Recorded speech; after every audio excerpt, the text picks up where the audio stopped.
24 दिसंबर 2024 को शाम के 5:30 बजे हिस्ट्री क्रिएट हुई थी जब नासा का पार्कर सोलर प्रोब बन गया the fastest man made object ever with a freaking speed of 6,92,000 kilometre per hour.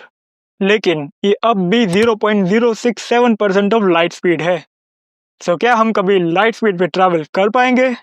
Technically light speed तो नहीं, लेकिन नियर लाइट स्पीड तक ट्रैवल कर सके ऐसी टेक्नोलॉजीज रियलिटी में एग्जिस्ट करती है विद सम कैच। सो इस वीडियो में हम डिस्कस करेंगे about the top 5 real life technologies which can take us from 7% to the 70% of light speed, वो भी एकदम short, simple and sarcastic way में। सो बिना टाइम वेस्ट किए लेट्स गेट स्टार्टेड। तो इस लिस्ट में सबसे पहला नाम आता है the nuclear salt water rocket. Nuclear salt water rocket एक ऐसा इनसेन आइडिया है जो हमको 7.62% ऑफ लाइट स्पीड तक ले जा सकता है, और इसको चलाना मानो कि आप अपने रॉकेट को कंटिन्यूसली न्यूक्लियर बॉम्ब्स की एनर्जी से पावर दे रहे हो। इसका फ्यूल है एक ऐसा सॉल्यूशन जिसमें होगा 98% पानी और 2% यूरेनियम सॉल्ट विद 20% कॉन्सेंट्रेशन। इसका मतलब ये हुआ कि 1 किलो यूरेनियम सॉल्ट में होगा 200 ग्राम यूरेनियम 235 जो इजीली न्यूक्लियर चेन रिएक्शन को कंटिन्यू रख सकता है, और 800 ग्राम होगा यूरेनियम 238 जो थोड़ा ज़्यादा भाव खाएगा चेन रिएक्शन को कंटिन्यू रखने के लिए। अब इस सॉल्यूशन को न्यूट्रॉन एब्जॉर्बिंग मटेरियल से बनी हुई अलग अलग पाइप्स में स्टोर किया जाता है ताकि वो पाइप्स के अंदर एक क्रिटिकल मास अचीव करके न्यूक्लियर चेन रिएक्शन को स्टार्ट न कर दे। अब अगर इंजन को स्टार्ट करना हो तो बहुत ही फास्ट इस सॉल्यूशन को रिएक्शन चेम्बर में धकेला जाता है, एंड जैसे कि अब कोई न्यूट्रॉन एब्जॉर्बिंग मटेरियल इनको रोकने वाला नहीं है, तो ये with in a second critical mass achieve कर लेता है और चेन रिएक्शन स्टार्ट हो जाता है, जिसके कारण ये सॉल्यूशन इतना तो गर्म हो जाता है कि इसके अंदर पड़े पानी को ये इंस्टेंटली स्टीम में कन्वर्ट कर देता है, और इतना भयंकर थ्रस्ट प्रोवाइड करता है कि हम alpha Centauri with in 60 years में पहुंच सकते हैं। लेकिन जितना खतरनाक ये आइडिया सुनने में लगता है, उससे कई ज़्यादा खतरनाक इसको रियलिटी में बनाना है, इसलिए इसको कभी टेस्ट नहीं किया गया। बट अगर आपको ये आइडिया खतरनाक लग रहा है तो रुको, इस लिस्ट का अगला रॉकेट तो इसका भी बाप है, एंड इसको तो रियलिटी में टेस्ट भी किया था, विच is the project Orion. Project Orion इतना पागलपन भरा कॉन्सेप्ट है क्योंकि आप अपने रॉकेट को लिटरली न्यूक्लियर बॉम्ब्स को फोड़ के पावर दे रहे हो, helping it to reach the mind blowing 10% of light speed. सच्ची में मजाक नहीं कर रहा मैं, बट 1958 में अमेरिका ने इस प्रोजेक्ट को स्टार्ट किया था, जिसके फुल स्केल वर्जन में होगा टॉप पे क्रू कंपार्टमेंट और नीचे मोटी स्टील की प्लेट होगी विद 2 शॉक एब्जॉर्बर्स, ताकि क्रू को न्यूक्लियर बॉम्ब के झटके महसूस ना हो। अब रॉकेट के अंदर कई सारे छोटे न्यूक्लियर बॉम्ब स्टोर होंगे जो रॉकेट के पीछे बने होल में से फेंके जाएंगे और रॉकेट से 20-30 मीटर दूर फिर इनको फोड़ देंगे। अब इस एक्सप्लोजन से जो शॉकवेव निकलेगी उसकी मदद से रॉकेट आगे बढ़ेगा, मतलब बम फोड़ो आगे बढ़ो, फिर बम फोड़ो फिर आगे बढ़ो। और इन्होंने तो इसका छोटा 1 मीटर डायमीटर वाला प्रोटोटाइप भी टेस्ट किया था, जिसमें न्यूक्लियर बॉम्ब तो नहीं लेकिन RDX फोड़ के इसको 56 मीटर की हाइट तक उड़ाया गया था। इसके 3 वर्जन डिजाइन किए गए थे, जिसमें सबसे बड़ा वाला वर्जन था द सुपर ओरायन।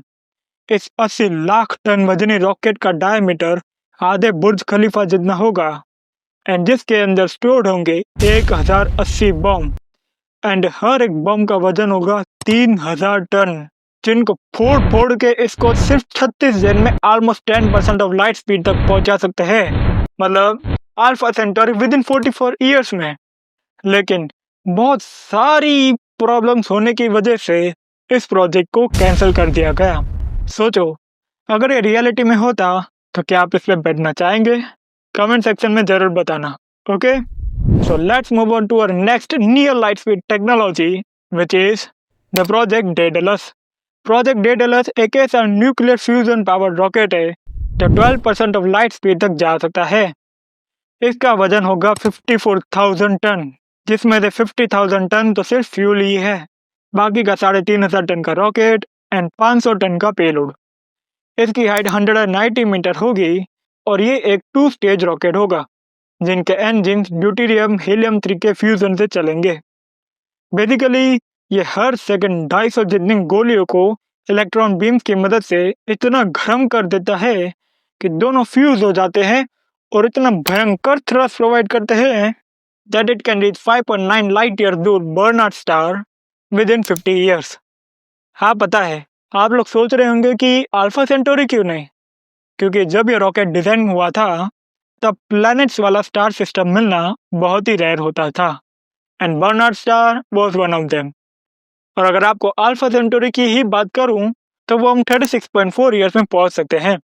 तो प्रोजेक्ट डेडलस का फर्स्ट स्टेज 2 साल तक चलेगा, जो इसको 7.1% ऑफ लाइट स्पीड तक ले जाएगा एंड इसका सेकंड स्टेज 1.8 ईयर्स तक चलेगा और 12% ऑफ लाइट स्पीड तक ले जाएगा।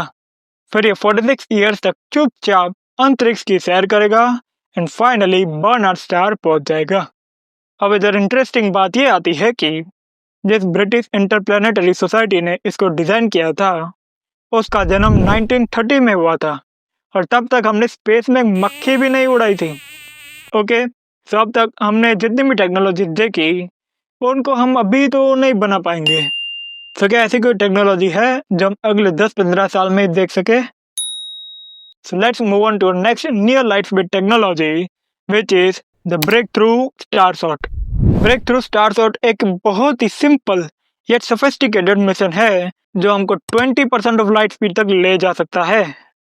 फाउंडेड इन 2018 बाय बहुत ही बड़े बड़े लोग named Yuri Milner, Stephen Hawking and हमारे प्यारे ज़करबर्ग भैया ने to send the interstellar light sail called Starship to the Alpha Centauri in the year 2036। अब ये जो लाइट सेल है वो सोलर सेल के कॉन्सेप्ट पे बेस्ड है। सोलर सेल के पास बहुत ही बड़ा रिफ्लेक्टिव सरफेस होता है जो लॉन्च होने के बाद एक्सपांड हो जाता है। अब जब सनलाइट या लेजर लाइट के फोटॉन्स इस सरफेस से टकराते हैं तब फोटॉन्स अपना मोमेंटम इस सोलर सेल में ट्रांसफर करते हैं और ये सरफेस मिरर की तरह काम करके उनको रिफ्लेक्ट कर देती है, जिसके कारण छोटा लेकिन इतना सफिशिएंट थ्रस्ट जनरेट होता है कि धीरे धीरे करके इसकी स्पीड बढ़ती जाएगी। लेकिन इधर प्रॉब्लम यह है कि जैसे सन से ये सैटेलाइट दूर होता जाएगा वैसे वैसे थ्रस्ट भी कम होता जाएगा। That's why break through Starshot वाले 1 लाख मेगावाट पावर वाली मल्टीपल लेजर्स की मदद से इसको इतना सफिशिएंट थ्रस्ट प्रोवाइड कर देते हैं कि ये 20% ऑफ लाइट स्पीड तक पहुंच जाए। साथ में इनको लाइट वेट रखने के लिए और मिशन की सक्सेस रेट को बढ़ाने के लिए ये 1000 छोटे सेंटीमीटर साइज सैटेलाइट्स को लॉन्च करेंगे जिनका वजन कुछ ग्राम्स होगा thanks to the graphene based material. बहुत सारे लाइट सेल इस सफर के दौरान डैमेज हो जाएंगे, लेकिन जो कुछ भी बचेंगे वो सिर्फ 20 साल में अल्फा सेंटोरी पहुंच जाएंगे और इनको 5 साल और लगेगा to send the data back to the earth. इस प्रोजेक्ट में तकरीबन 5 से 10 बिलियन डॉलर खर्च हो सकता है और इनका मेन प्रॉब्लम लेजर को डेवलप करना है। बाकी सोलर सेल की टेक्नोलॉजी तो ऑलरेडी अच्छी खासी डेवलप हो चुकी है। तो देखते हैं आगे क्या होता है। Okay, so let's move on to our final technology to reach near to light speed, which is the anti matter rocket. Anti matter rocket एक बहुत ही फ्यूचरिस्टिक कॉन्सेप्ट है जो मैटर और एंटी मैटर की शादी करवा के बहुत ही भयंकर थ्रस्ट जनरेट करके 70% ऑफ लाइट स्पीड तक हमको पहुंचा सकता है। एंटी मैटर बेसिकली मैटर का जुड़वा भाई है।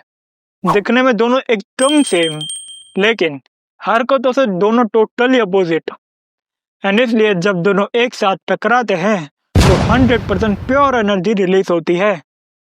नॉर्मली एंटी मैटर नेचुरली भी अकर होता है, लेकिन हम इसको पार्टिकल एक्सेलरेटर्स में आर्टिफिशियली भी बना सकते हैं at a very cheap cost of producing 1 gram of anti hydrogen in just $62.5 trillion only. लेकिन फॉर एग्जाम्पल अगर हमने कुछ भी करके इसको सस्ते में बना भी दिया, then there is one concept called positron rocket. अब एंटी मैटर को नॉर्मल कंटेनर में तो रख नहीं सकते, इसीलिए इसको पैनिंग ट्रैप्स में स्टोर किया जाता है जो magnetic field and electric charge की मदद से इसको वॉल से दूर रखता है। अब ऐसे ही एक कंटेनर में मैटर एंड दूसरे में एंटी मैटर स्टोर किया जाता है ताकि जब भी यूज करना हो तो एक साइड से इलेक्ट्रिक चार्ज को कम करके इसको मैग्नेटिकली चार्ज पाइपलाइन से पास किया जाता है और फिर दोनों को एक साथ रिएक्शन चैम्बर में कंबाइन किया जाता है एंड बूम, दोनों मैटर एंटी मैटर की शादी हो जाती है और 100% एनर्जी में कन्वर्ट हो जाते हैं and it releases energy in terms of gamma rays. अब गामा रेस किसी भी चीज के आर पार निकल जाती है तो इसको एक जगह पे फोकस करने के लिए बीच में एक 37 सेंटीमीटर का लीड बॉल रखा जाता है जो मेजॉरिटी ऑफ एनर्जी को एब्जॉर्ब कर लेता है एंड उसको आइदर एज अ हीट जिसको हम यूज करके फ्यूल को गर्म कर सकते हैं टू जनरेट थ्रस्ट और it releases energy as electron जिनको हम मैग्नेटिक फील्ड की मदद से फोकस करके डायरेक्टली थ्रस्ट जनरेट कर सकते हैं। अगर आईएसएस जितने मास वाले रॉकेट को 1G पे कॉन्स्टेंटली एक्सलरेट करे तो फिर वो सिर्फ 1.3 ईयर्स में 70% ऑफ लाइट स्पीड तक पहुंचा देगा, मतलब alpha Centauri with in just 6.4 years में। लेकिन इस स्पीड तक पहुंचने के लिए आपको चाहिए होगा जस्ट 700 टन ऑफ एंटीमैटर। इधर 1 ग्राम बनाने में बहुत बैंड बच जाती है और इधर ये 700 टन एंटी मैटर की बात कर रहा है। देखते हैं आगे क्या होता है। ओके, तो इसी के साथ वीडियो को एंड करते हैं और अगर आपको ये वीडियो पसंद आया हो तो इसको दिल से लाइक करना, अपने लंगोट या यारों को भी वीडियो शेयर करना एंड ऐसे और कॉम्प्लेक्स टॉपिक्स को सिंपली समझने के लिए हमको करें।